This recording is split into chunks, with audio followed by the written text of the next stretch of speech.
On va démarrer tout de suite avec vous, Madame Pasquet. Je ne sais pas si vous restez là ou si vous bougez. Là, c'est très bien.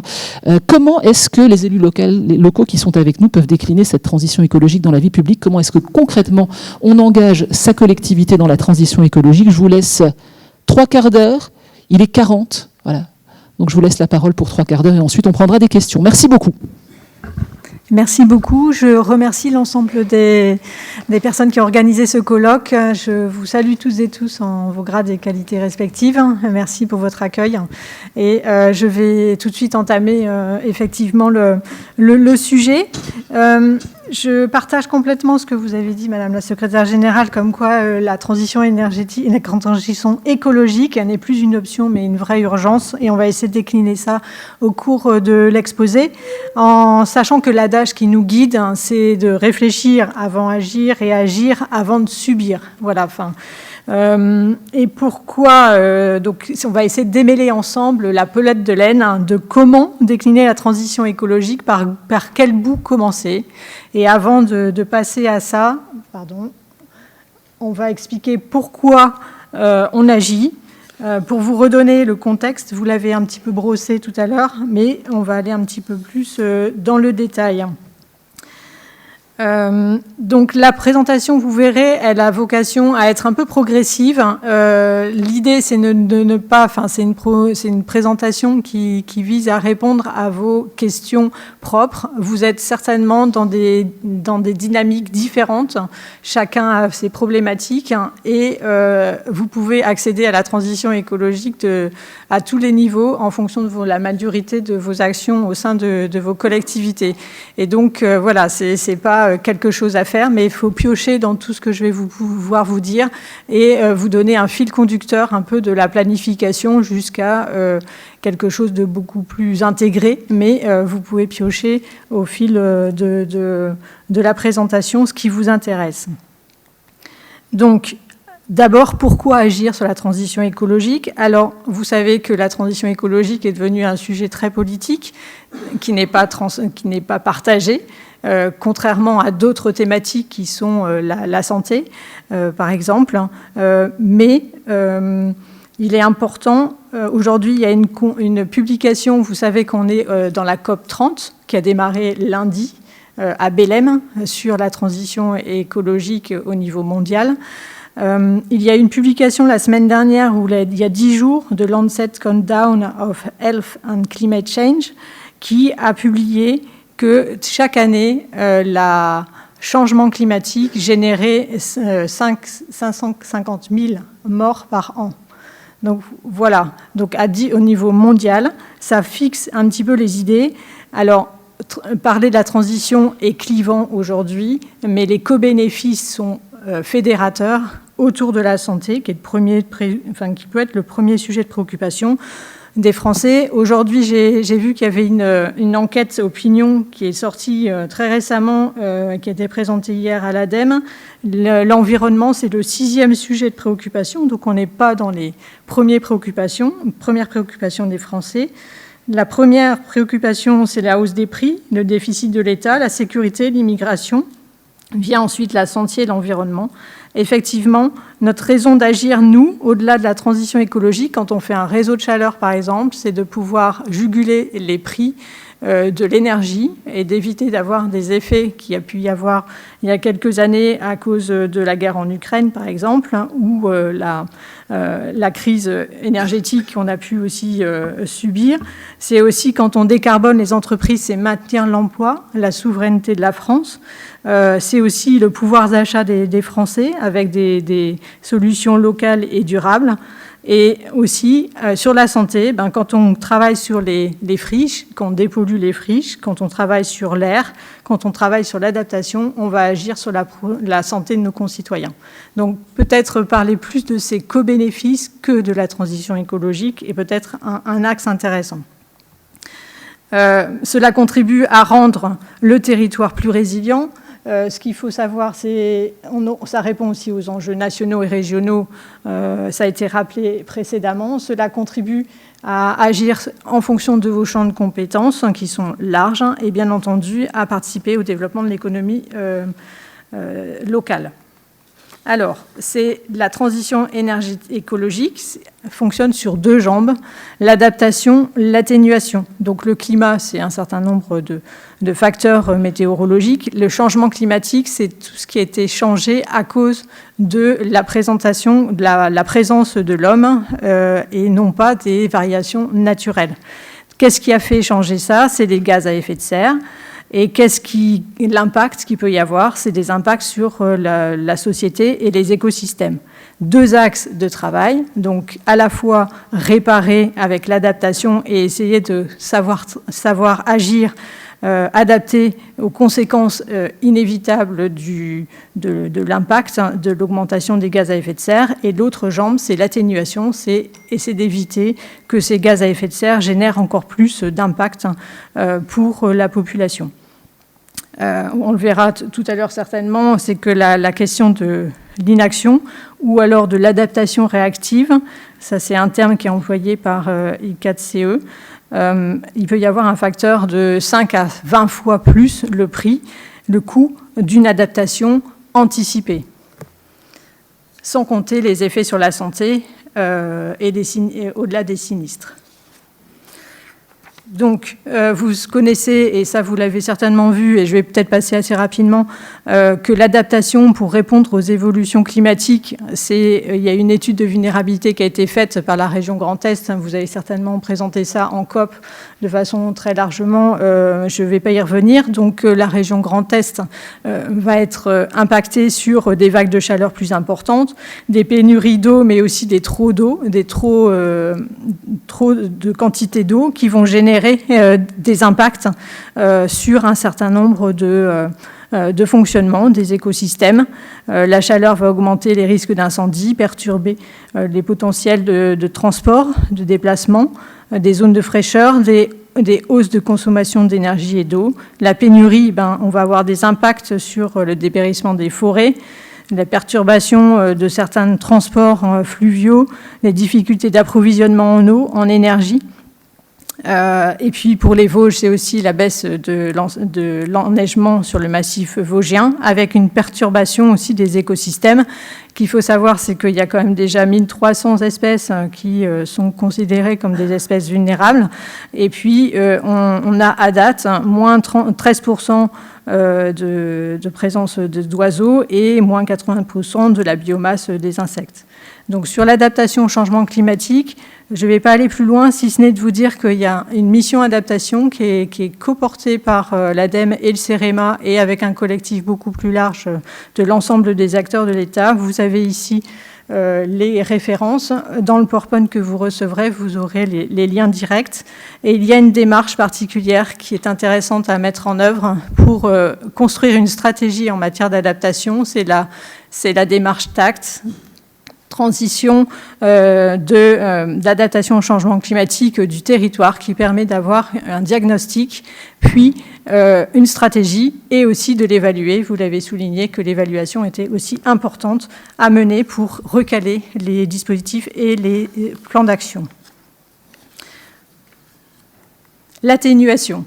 L'atténuation, c'est l'impact que l'on a dans nos activités propres de nos activités humaines. Vous connaissez très bien que le fait que chaque habitant produit à peu près 10 tonnes d'équivalent CO2 par an. En Grand Est, on est à 7 tonnes de CO2 par habitant. Dans les Vosges, on est un petit peu plus. On est à 7,6. La composition des 10 tonnes, c'est, on va dire, 25% alimentation, 25% transport, se déplacer, 20% se loger, 15% tous les achats que je peux faire, y compris des actions de loisirs culturels, etc., et 10% de dépenses publiques d'usage d'infrastructures, de santé, de culture, du sport, d'enseignement. Voilà, donc ça c'est la composition des 10 tonnes, et il faudra que les accords de Paris, puisqu'on en parle aujourd'hui, et c'est vraiment l'actualité des 10 prochains jours, c'était d'arriver à juguler les choses pour arriver à 2 tonnes de CO2 par an et par habitant. On sait qu'il y a 20% qui sont des gestes personnels, mais il y en a quand même 60% qui sont des gestes collectifs, de décarbonation de l'industrie, de décarbonation des transports, des systèmes agricoles, des services publics, et de passer à une décarbonation de l'énergie pour enlever les énergies fossiles. Et tout ça, il faut le faire tout en s'assurant qu'il y a une transition juste, c'est-à-dire qu'il soit avec un plancher social, et vous êtes conseil départemental, donc vous êtes très attaché à ces sujets-là, de pouvoir maintenir le minimum nécessaire pour vivre normalement, bien vivre, mais sans dépasser le plafond environnemental et donc les différentes limites planétaires que vous avez et qui sont formalisées ici dans la théorie du donut de Kate Raworth. Alors ce qu'il faut dire, c'est qu'il n'y a pas si longtemps que ça, on est passé de 6 des limites planétaires dépassées à 7 avec l'acidification des océans. Alors bien sûr, tout ça s'inscrit dans la planification écologique, vous en avez parlé, avec une démarche territorialisée pour accélérer face à l'urgence. Aujourd'hui, il faut savoir qu'en Grand Est, on avait 43 millions de tonnes de CO2. Il va falloir diviser ça par 2. Et donc, chaque département va devoir diviser par 2 ses émissions de gaz à effet de serre. Dans les Vosges, aujourd'hui, vous êtes à 2,7 millions de tonnes de CO2 émis, et il faudra passer à 1,7. Voilà, je vous ai donné quelques éléments de présentation où vous avez, alors en fonction des territoires, l'industrie est peut-être moins présente sur votre territoire, mais plus l'agriculture, plus les transports et le résidentiel sur lesquels vous pouvez agir, ce qui sera l'objet des différentes tables rondes.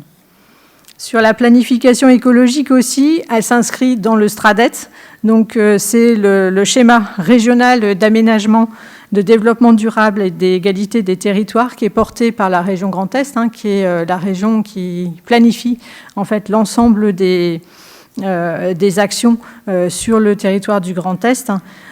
Il a une double action, à la fois de la sobriété, de réduire de 55% les consommations d'énergie pour pouvoir remplacer cette consommation d'énergie par des énergies renouvelables en multipliant par 3,2 la production d'énergie renouvelable sur le territoire.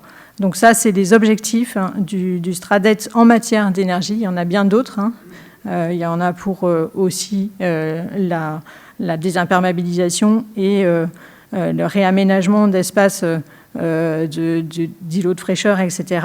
Mais sur cette thématique-là d'énergie, aujourd'hui, on est en 2023, on était à 51 tonnes térawattheures, 51 térawattheures produits en énergie renouvelable. On était à 77% de l'objectif de 2030, donc vous voyez qu'on est dans une bonne dynamique, mais il faudra encore l'accélérer. Et je vous invite à suivre, il y a un panorama des énergies renouvelables qui est proposé par la DREAL vendredi en 8, le 21 novembre prochain. Alors, une petite question, avant de passer à la suite. Que pensez-vous de la part des émissions de gaz à effet de serre qui seraient produites par les acteurs du territoire, qui sont en lien avec vos décisions de collectivité ? Est-ce que vous pensez que c'est 5%, donc de vos décisions de vos collectivités qui impacteraient les gaz à effet de serre sur le territoire? Est-ce que c'est 15%, 25% ou 50%? Alors, qui est pour 5%? Non. Ah, oui, 2 personnes. Qui est pour 15%? Qui serait pour 25%? Ah, ça commence à être un petit peu plus remarqué. Et qui pense que c'est 50%? Alors, on en a un peu moins. Donc, vous êtes plutôt sur 25%. Eh bien, sachez qu'en fait, vos actions sur le territoire, c'est bien 50%. Les décisions, c'est-à-dire, ce n'est pas vos actions propres qui vont avoir un effet d'exemplarité, mais aussi toutes les actions que vous allez engager dans la planification, dans des dans vos PLUI, par exemple, pour impulser une dimension de transition écologique sur vos territoires. C'est important parce que ça vous donne pleinement la légitimité d'agir au niveau du territoire. Alors, pour pouvoir agir sur le territoire, il y a un certain nombre de leviers de planification et ils sont progressifs. Comme je le disais tout à l'heure, agir par opportunité, c'est une chose, mais saisir certaines opportunités, oui, mais savoir pourquoi on les saisit et dans quel cadre. Ça, c'est important. Donc, avoir une approche de planification de projet, puis une approche de planification de territoire, ensuite une planification financière, parce qu'il n'y a rien sans les moyens qu'on met en place et sur lesquels il faut qu'on s'engage et que vous puissiez discuter au sein de vos équipes. Et après, si vous voulez aller encore plus loin, c'est un récit territoire qui peut être réalisé. Donc c'est vraiment progressif et chacun prend à son niveau ce qu'il a envie d'entendre et de faire. Donc au niveau des compétences pour agir, vous avez l'ensemble du panel des compétences à différents niveaux, que ce soit en termes à votre niveau de commune, ou au niveau des EPCI. Donc, vous pouvez avoir des actions qui vont toucher les déchets, le logement et l'habitat, l'environnement, la culture, la vie sociale, la jeunesse, le développement économique, les transports, mobilité, l'aménagement et l'urbanisme. Donc ça, c'est le panel des compétences que vous pouvez avoir, plus ou moins, que vous avez certainement pour certaines transférées, mais d'autres que vous avez pleinement en propre. Et au travers de ces différentes compétences, comme l'a dit la secrétaire générale, ça ruisselle. C'est-à-dire que la transition écologique, elle est partie intégrante de vos politiques publiques. Et elle n'est plus aujourd'hui, si vous voulez, le précaré de la partie environnementale qui est sur votre droite, où on parle d'environnement, d'eau potable, d'eau pluviale, etc. Elle va intégrer l'ensemble des dynamiques de politique publique que vous avez sur votre territoire.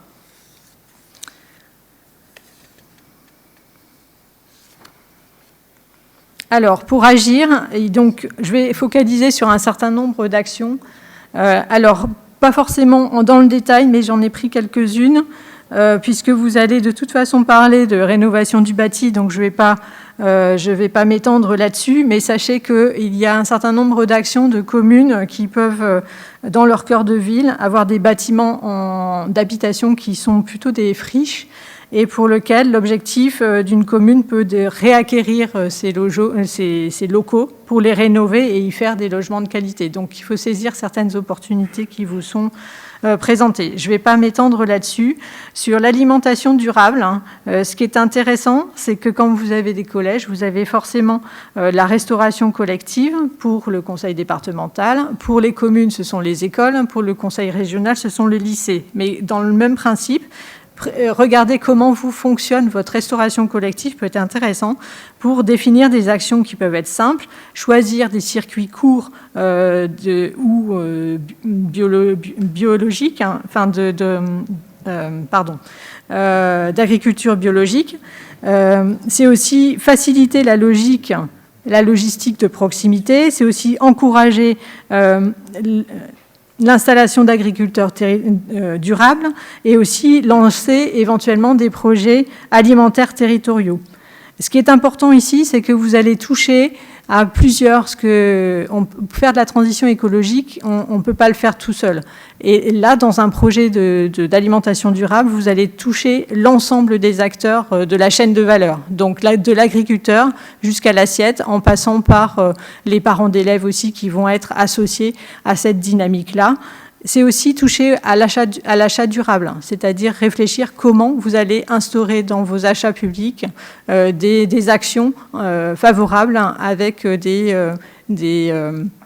clauses environnementales ou sociales. C'est aussi créer de l'économie circulaire en travaillant en proximité avec les producteurs qui peuvent être en proximité.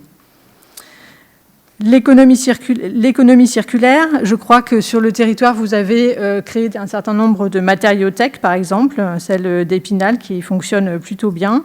Il y a de la transition sur les déchets, il y a des tarifications incitatives qui permettent d'avoir des résultats en matière de déchets plutôt favorables sur votre territoire.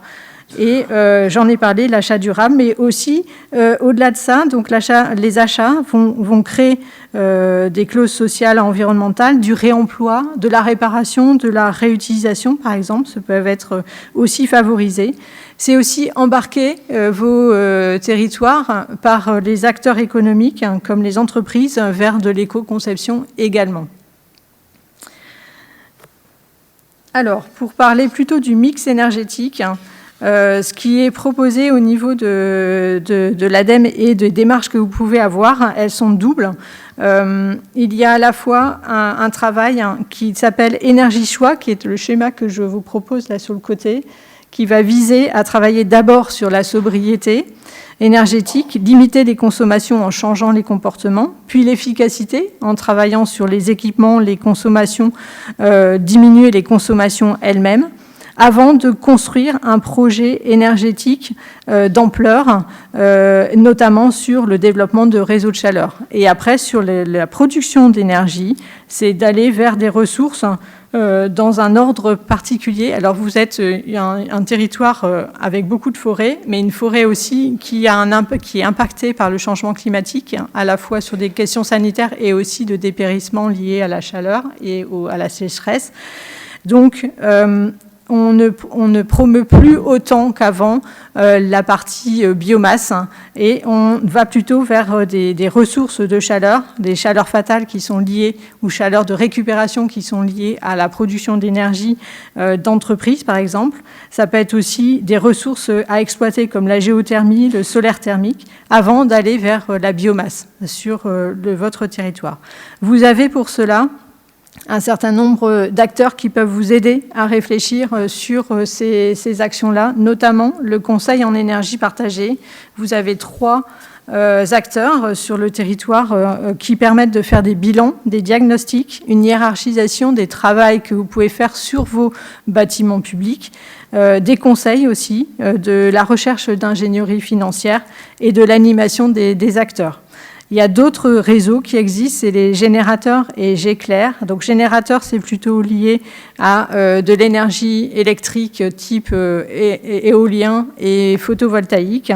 Et Géclair a une particularité, c'est de faire émerger des projets citoyens, donc d'embarquer les citoyens dans une dynamique d'autoconsommation, par exemple. Et le petit schéma que vous avez en dessous, c'est un petit peu la dynamique que vous pouvez mettre en place en matière de schéma directeur, au-delà des actions ponctuelles que vous pouvez avoir, une opportunité de changer votre chaudière gaz d'une école pour passer peut-être à une autre dimension. C'est de pouvoir après, plus tard, se dire je vais faire un schéma directeur des énergies renouvelables, donc en réalisant un état des lieux, en connaissant un petit peu l'ensemble de l'organisation énergétique sur le territoire, en évaluant les potentiels d'énergie des différentes énergies renouvelables sur le territoire, pour après en faire des scénarios, des cartographies qui pourraient vous permettre de définir qu'est-ce qui serait opportun et pertinent de faire sur quel territoire, et pour pouvoir après mettre en œuvre ce scénario-là. Donc vous voyez qu'à partir d'une action, que ce soit une école, on arrive à décliner un schéma directeur qui pourrait vous aider à réfléchir à l'orientation générale que vous pouvez donner en matière d'énergie. C'est la même chose si je parle de mobilité, cette fois. Vous retrouvez les 5 leviers qui sont des leviers qui passent de la sobriété à la technologie, avec la sobriété qui est se redemander comment je peux limiter la demande de déplacement, en réfléchissant à la réorganisation de mon territoire, en faisant en sorte qu'il y ait plus de proximité, de resserrement urbain, d'avoir des accès au commerce en proximité, des emplois en proximité pour réduire du coup les besoins de circulation. Ça peut être aussi le report modal en favorisant le fait qu'il y ait des interactions entre les différents modes de transport, que ce soit des modes actifs, des modes ferroviaires. Et ce qui est important là-dessus, c'est d'éviter un certain nombre de ruptures, d'attentes qui vont générer des insatisfactions Donc le report modal et l'interopérabilité modale sont importantes à travailler. Si je vais de plus en plus vers la droite, vous allez arriver sur des solutions plutôt de taux de remplissage. Donc c'est soit par exemple de vos transports en commun, mais c'est aussi des taux de remplissage de vos voitures, puisque sur le territoire ruraux comme les vôtres, on ne peut pas se passer de la voiture. Il faut savoir, c'est que la voiture, c'est 45% incontournable, est incontournable sur une zone rurale à 45% des déplacements. Ce qu'il faut savoir, c'est que l'absence de voiture fait des renoncements d'accès à l'emploi. Donc il y a aussi un volet social et un volet de mobilité solidaire, une mobilité inclusive à réfléchir aussi dans le cadre des plans de mobilité que vous pouvez mettre en œuvre. Donc pour revenir au taux de remplissage, c'est du covoiturage par exemple. Et sur l'efficacité, c'est peut-être réfléchir à des véhicules moins lourds, ou alors à des changements technologiques pour arriver à des énergies renouvelables sur les véhicules. Donc vous voyez qu'il y a une progression de sobriété vers des changements technologiques et qui peuvent se faire plus ou moins de façon importante sur un territoire rural qui sera plutôt autour des axes qui sont plutôt sur la droite que dans un territoire urbain où on va pouvoir travailler plus facilement la question de la proximité et des mobilités actives comme le type de vélo, par exemple. Sans oublier, comme je le disais, donc c'est un panel en fait de solutions, un bouquet de solutions qui ont été mis en place dans d'autres territoires. Alors je n'ai pas le droit de trop les citer, mais voilà, il y a des guides de mobilité qui qui font des interactions entre le train, les bus, les transports à la demande, un réseau qu'on appelle réseau pouce, par exemple, pour tout ce qui est covoiturage. Le stop, et puis après vélo et puis véhicule électrique avec un certain nombre de dispositifs d'accompagnement. Sur la mobilité, un plan mobilité simplifié, c'est ce que vous voyez ici, où en fait l'ensemble des axes ont été réfléchis, travaillés avec les acteurs. Et ce qui est important aussi, c'est le travail avec les différents acteurs. J'essaye d'aller un petit peu plus vite parce que je vois que le temps passe. Sur les aménagements durables, vous êtes confrontés beaucoup à des friches. C'est un sujet particulièrement important. Sur les fonds verts, par exemple, vous avez pas mal de friches sur lesquelles vous souhaitez réinvestir. Donc, c'est de la partie droite du schéma, c'est-à-dire vous avez une opération qui va se dérouler. Mais ce qui est intéressant ici, c'est prendre de la hauteur et de faire une action plus large et à partir des inventaires sur les friches qui ont été mis en place par la DDT aussi, c'est que sur votre territoire, l'ensemble des friches qui peuvent être identifiées sur votre territoire, c'est définir comment je vais accompagner ces friches, comment je vais réfléchir à les reconvertir et ne pas saisir des opportunités ponctuelles, mais se dire tel endroit, je vais refaire peut-être des locaux touristiques. Dans un autre endroit, je vais plutôt faire une zone d'activité. Et tout ça, vous pouvez le faire à partir d'une démarche qu'on appelle la démarche Planisol, qui vous permet de réfléchir, faire des diagnostics et de voir comment vous pouvez construire une stratégie d'orientation d'utilisation des différentes friches. Vous avez aussi des outils qui sont Bénéfriche, donc vous avez tous les liens là, qui sont indiqués, qui permettent en fait de faire d'un outil d'aide à la décision pour quantifier des impacts socio-économiques et environnementaux des projets, par exemple. Et Mutafriche, c'est un autre outil qui est attaché à Bénéfriche, qui permet aussi d'avoir une aide à la décision sur les usages futurs les plus adaptés à une friche en fonction de la connaissance que l'on a sur le territoire. Voilà, donc je vous invite à aller sur ces outils qui sont des outils d'aide à la décision intéressants. En matière d'aménagement, donc il y a un certain nombre donc là on a vu les différentes thématiques avec des schémas directeurs qui pourraient être intéressants ou des orientations par thématique qui pourraient être intéressantes de mettre en place. Comment après on peut les intégrer dans les documents d'urbanisme ou dans des documents de planification plus larges. Donc vous avez ici la liste sur la gauche de l'ensemble des documents de planification que vous avez à votre main. et à droite, tous les enjeux de transition écologique que vous pouvez y rentrer. Donc, je ne vais pas m'attarder sur cette liste, mais je vais prendre deux exemples, on va dire, le plan local d'urbanisme, et de voir comment on peut intégrer quelques éléments pour vous donner quelques pistes d'orientation et de transition écologique en matière de planification urbaine. Donc, vous connaissez très bien ce que c'est qu'un plan local d'urbanisme. C'est un outil central de planification important pour la transition écologique, puisqu'il va à la fois...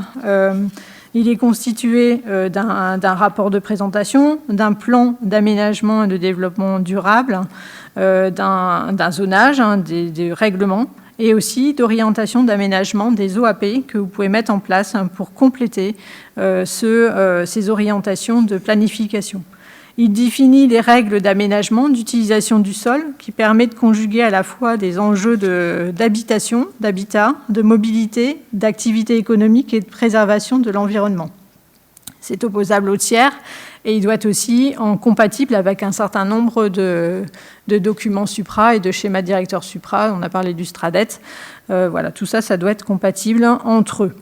Ce qui est intéressant, c'est que, par exemple, la traduction d'un PCAET dans un PLUI qui va s'effectuer au travers d'inscription des objectifs du PCAET stratégique dans le PADD, donc le plan d'aménagement de développement durable. Après, vous pouvez créer une orientation d'aménagement et de programmation pour pouvoir intégrer un certain nombre de thématiques climat, énergie, réseau et biodiversité et avoir des prescriptions réglementaires de densité, d'orientation ou d'équipement qui vous permettent d'embrasser l'ensemble des actions de planification qui pourraient découler de vos orientations. Cette démarche garantit une cohérence globale pour atteindre les objectifs de énergie-climat au niveau local. Donc, c'est un vrai levier pour vous. Et c'est là que ce levier va toucher plus largement les actions que vous pouvez mener pour votre collectivité, mais qui va toucher le territoire, d'où aussi les 50% d'impact que vous pouvez avoir sur les gaz à effet de serre de votre territoire au travers de vos outils de planification. Donc, l'intégration des enjeux, à la fois des obligations réglementaires qui vont être intégrées de façon obligatoire. Donc, c'est la partie gauche de la slide, avec des obligations de performance énergétique, de sobriété foncière, d'obligations aussi de solarisation des parkings. Donc, tout ça, c'est le volet réglementaire. Et si vous voulez aller plus loin, vous avez d'autres outils qui existent, qui sont les OAP, ou demander à avoir des bâtiments bas carbone, des mobilités douces sur certains territoires, des trams verts, trams bleus, qui vont répondre du coup à des actions en matière de transition écologique. Je passe. Une application, c'est comment j'intègre par exemple l'adaptation au changement climatique dans un PLUI. Au travers du règlement, je vais utiliser les zonages pour fixer, par exemple, des zones d'aménagement et d'occupation pour encourager la végétalisation, la désimperméabilisation, l'infiltration ou réserver des zones qui vont être inondées pour éviter des impacts importants en matière d'inondation de certains territoires ou de préserver des zones d'infiltration. Vous aurez forcément des documents graphiques associés, des annexes qui permettront d'avoir des atlas de biodiversité qui vont pouvoir avoir des cartes de zones humides, des plans de gestion, des cahiers de recommandations pratiques. Dans le PADD, vous allez inscrire des objectifs un peu généraux de favorables au climat, à la biodiversité. Et enfin, dans les orientations d'aménagement et de programmation, vous pourrez y proposer des actions sectorielles, de continuité écologique, de solutions fondées sur la nature, opposables à des projets de protection solaire, etc. Donc vous avez, au travers de cet exemple-là, un panel de solutions et de leviers d'action qui permet de concrètement associer, intégrer l'adaptation dans vos aménagements urbains. Alors un exemple quand même. Alors c'est le cas de Bordeaux qui a, pour vous fixer un peu les idées et les gains que ça peut produire, qui a travaillé sur un coefficient de surface de pleine terre. Alors c'est vrai que ça va faire écho un peu au travail à la table ronde suivante, qui, dans le règlement, a imposé un certain nombre de pourcentages, par exemple, de surface de terre à respecter, de pleine terre, donc qui varie entre 15 et 30% en fonction des zones, et aussi un pourcentage d'espace végétalisé, minimum 5% à respecter, en plus de ces espaces de pleine terre requis. Donc, ils avaient un scénario standard de l'ancien PLU, le PLU, qui était de 15% de surface de pleine terre, avec un scénario avec 100 toitures végétalisées, par exemple. Et ils ont comparé ce scénario initial avec ce nouveau scénario, et avec l'ADEME, dans le cadre d'une étude qui s'appelle le PLUI. Alors, dans la librairie ADEME, vous allez le retrouver, hein, c'est le PLUI au service de la transition bas carbone. Il a été quantifié les impacts que ça pouvait générer en gaz à effet de serre réduit. Cette deuxième solution, on est à 0,6 kg de CO2 par mètre carré par an, qui est plutôt faible, mais qui, avec la multiplication des surfaces, va rapidement être important, avec des co-bénéfices importants en matière de biodiversité, d'adaptation, de changement climatique, des nuisances ou des pollutions. La faisabilité a été aussi identifiée comme étant un axe ici plutôt difficile, parce qu'il faut savoir comment vérifier ça concrètement sur la mise en œuvre opérationnelle. Et enfin, la faisabilité par les maîtres d'ouvrage, qui était plutôt moyenne, c'est-à-dire les bureaux d'études et des architectes qui vont pouvoir, des promoteurs qui vont pouvoir proposer ce type de projet. Donc vous voyez qu'à travers des règlements, à travers des différents outils de planification, on arrive à jouer sur des gaz à effet de serre, par exemple. Alors tout ça m'amène à aller vers ce que c'est que la planification en matière de changement climatique.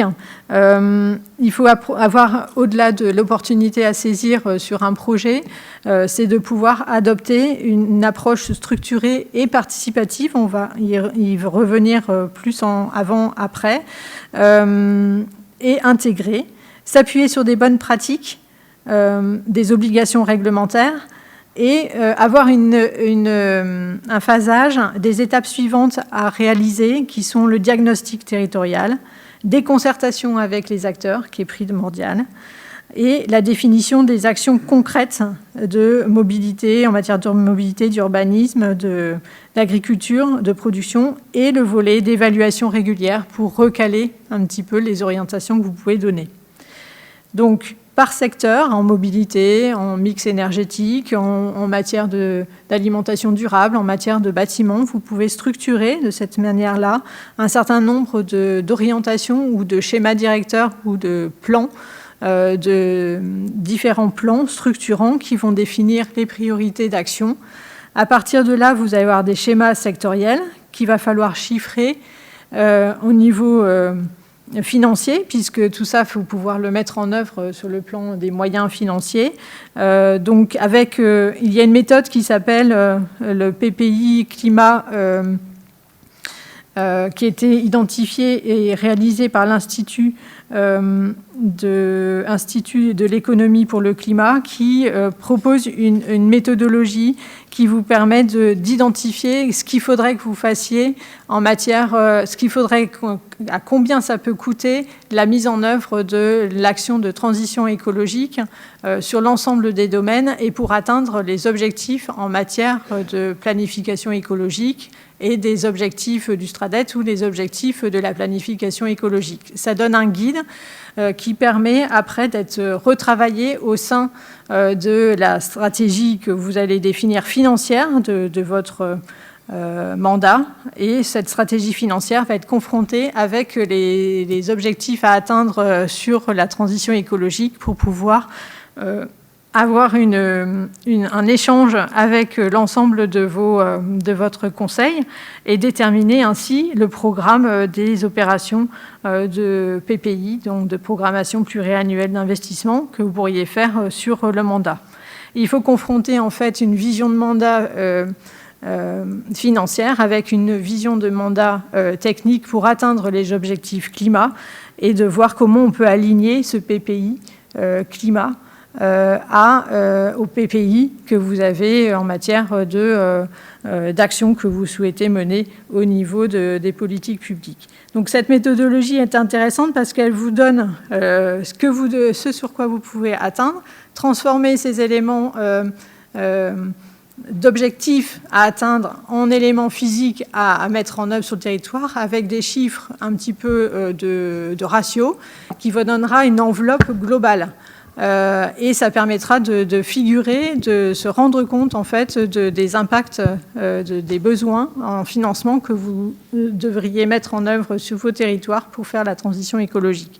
Après, il faut avoir un dialogue de vérité parce qu'effectivement, le volume risque d'être impressionnant, mais au moins, ça vous donne un guide. Et après, c'est de planifier dans le temps comment et par quoi on commence et d'avoir vraiment ce dialogue-là avec l'ensemble de vos conseillers pour se dire, ben voilà, on est sûr, c'est une trajectoire, elle sera plus lente que prévu, mais au moins, j'ai une trajectoire dans laquelle je sais où je vais.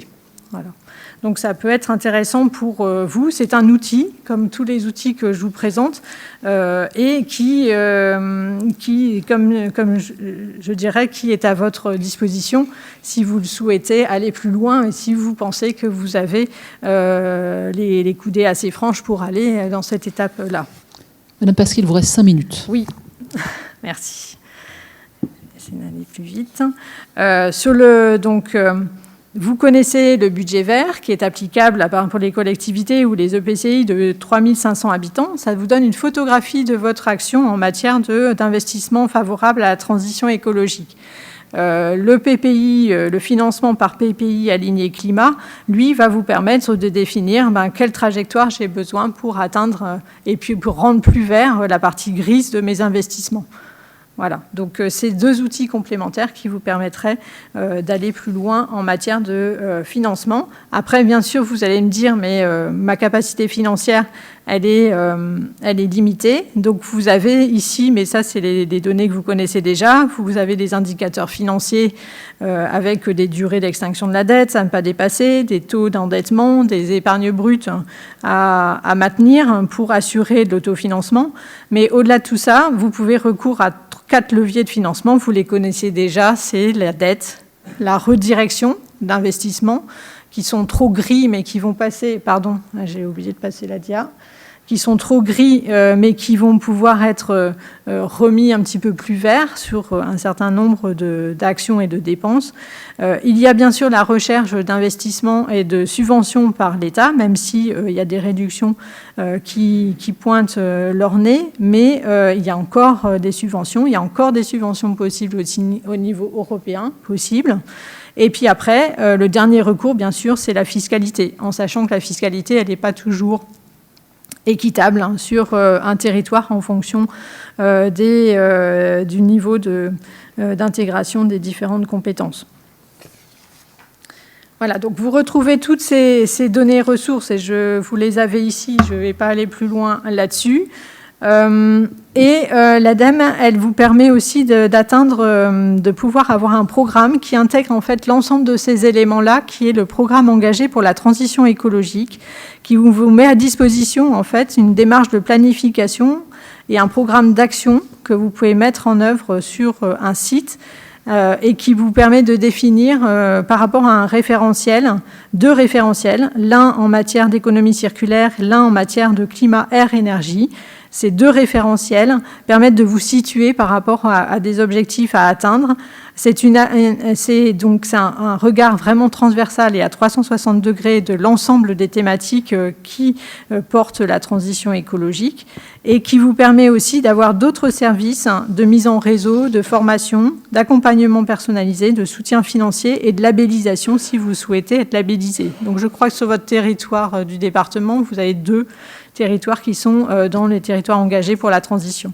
Ce qui est intéressant, c'est que la plateforme dont vous avez les repères qui sont identifiés là, vous permet d'avoir, vous voyez le graphique, la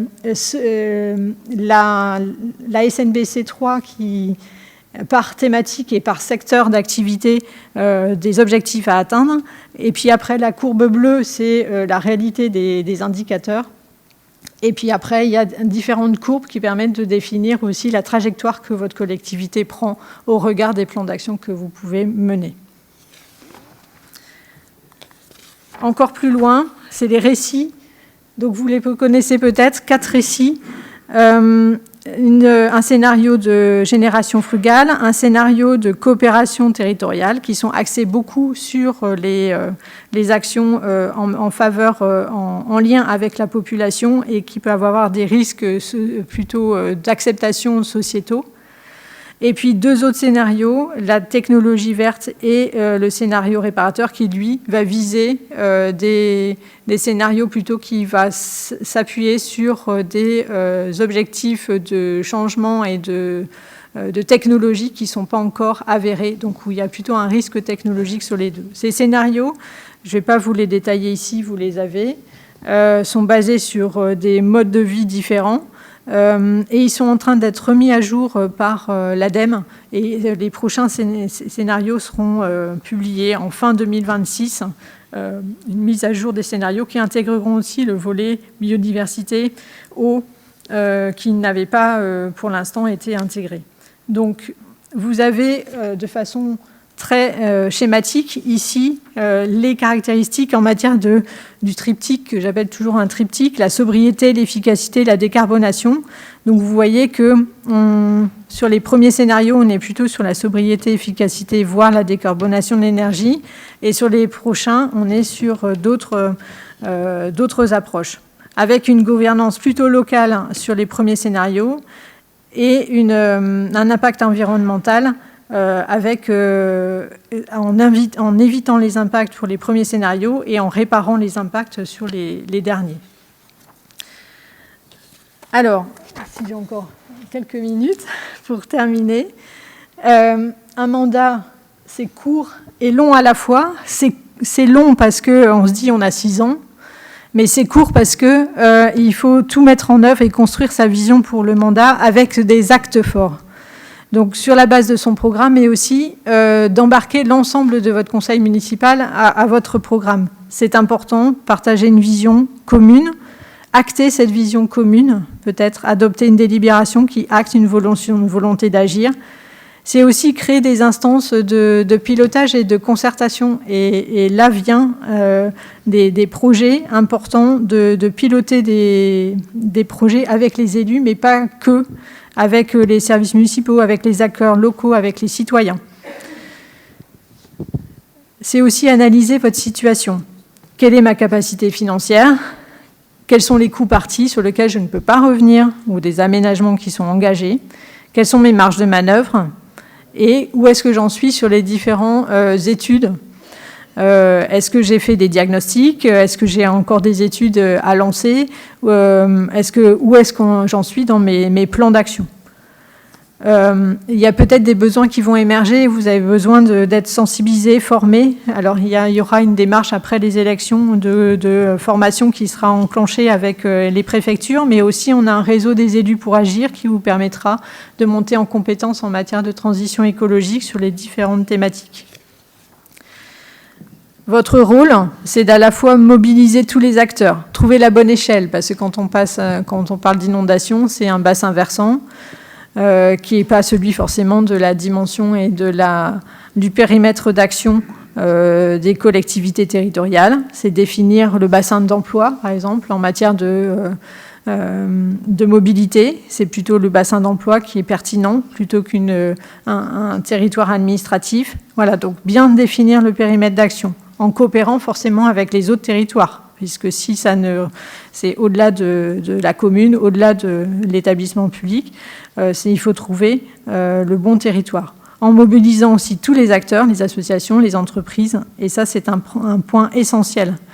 Parce que si vous n'avez pas l'adhésion de vos concitoyens, s'ils ne sont pas engagés dans une démarche de concertation, voire de participation active, et ben vous allez vous heurter à des stops de votre projet. Il y a eu plusieurs territoires qui ont fait l'objet et vous allez prendre encore plus de temps. Alors c'est vrai que c'est du temps, de concertation, de monter aussi vos citoyens en compétence sur ces sujets-là, mais ce sera autant de temps de gagner après. C'est pour ça qu'un mandat, c'est court et en même temps long à la fois, parce que ce temps de concertation, vous avez l'impression de patiner au départ, mais il est essentiel pour l'acceptation de vos projets en matière de transition, quelle que soit la transition d'ailleurs. Et donc, vous avez un rôle, et ça, je vous en félicite, parce que moi, je ne serais pas capable de faire ce que vous faites. C'est d'être à la fois facilitateur, animateur, coordinateur, planificateur et financeur aussi des actions qui pourraient être mises en place. Donc, c'est un vrai sacerdoce, notre élu. Mais heureusement que vous êtes là pour pouvoir engendrer et faire un certain nombre d'actions favorables à la transition écologique. Voilà, je pense que je vais m'arrêter là et je vous remercie beaucoup pour votre attention. Peut-être quelques messages à retenir. Une stratégie concertée avec les parties prenantes, un territoire avec une séquence sobriété, efficacité, substitution à retenir, une optique les deux jambes, adaptation, atténuation, parce que l'un ne va pas sans l'autre, une traduction des stratégies dans des documents de planification et éventuellement aller plus loin, faire une planification d'un PPI aligné climat qui vous permet d'aller plus loin dans votre planification. En tout cas, ne restez pas seuls et venez nous rejoindre au réseau des élus pour agir qui vous permettra d'accéder à pas mal de ressources. Et vous avez dans les derniers diams, et vous allez tout avoir ça, c'est les ressources, les contacts. Et puis je voulais en profiter, si Benoît Kubiak voulait bien se lever, pour vous présenter votre nouveau correspondant collectivité territoriale de l'ADEME sur le territoire des Vosges. Vous avez connu Delphine Roland qui a pris d'autres, qui est partie en Bretagne. Voilà, donc c'est Benoît Kubiak qui vient d'arriver et qui sera votre interlocuteur ADEME en matière de collectivité pour l'ADEME. Merci beaucoup. Merci beaucoup, Madame Pasquet. Monsieur Kubiak, dans un instant, on ira prendre un café. Je crois que vous n'aurez pas le loisir d'en prendre un et on viendra directement vous voir. Alors, on va quand même prendre quelques minutes pour vos questions. Est-ce que dans la salle, quelqu'un a une question, une remarque à faire? N'hésitez pas à lever la main. Personne? Moi, je veux bien dire un mot. Alors, Monsieur Jourda, pardon. J'ai des questions, mais je pense que les questions, je les poserai après l'intervention de Monsieur Pisani-Ferry, parce que je pense qu'il y aura aussi des questions qui ont trait au financement, à la dette, etc. Mais moi, c'est plus je dirais une affirmation politique. On fait un peu de politique, c'est de dire qu'aujourd'hui, l'ADEME est sur la sellette, parce qu'il y a un certain nombre d'élus qui, aujourd'hui, ont dans le collimateur les agences de l'État, la NCT, l'ADEME ou l'ANA. Je voudrais quand même affirmer que l'ADEME, c'est pas que des coûts de structure, c'est aussi des politiques publiques, c'est aussi des fonds. Et aujourd'hui, la mise en cause des budgets de l'ADEME, c'est la mise en cause de vos investissements, notamment sur le fonds vert, sur le fonds chaleur, sur le fonds économie circulaire. Enfin, fonds vert, c'est pas l'ADEME, mais fonds économie circulaire. Et pour moi, c'est important que ces budgets aujourd'hui soient plus que sanctuarisés, je dirais améliorés, parce qu'on voit aujourd'hui, on parle sur le projet de loi de finances de l'affectation de la TGAP, qui aujourd'hui est une taxe de rendement qui va dans le budget de l'État. Je pense qu'aujourd'hui, il faut qu'on ait conscience qu'on a besoin de cet argent dans les collectivités locales, que si la TGAP pouvait être affectée davantage au fonds d'économie circulaire pour nos investissements, parce que il y a effectivement non seulement des économies financières à faire, mais aussi certainement tous les enjeux de la transition écologique. Donc voilà, dire que l'ADEME, c'est pas que des dépenses, c'est pas que peut-être la petite maladresse de communication qui a été faite sur le nombre de fois où on devait laver son pyjama, c'est quelque part les fonds qui sont nécessaires aux investissements de nos collectivités locales.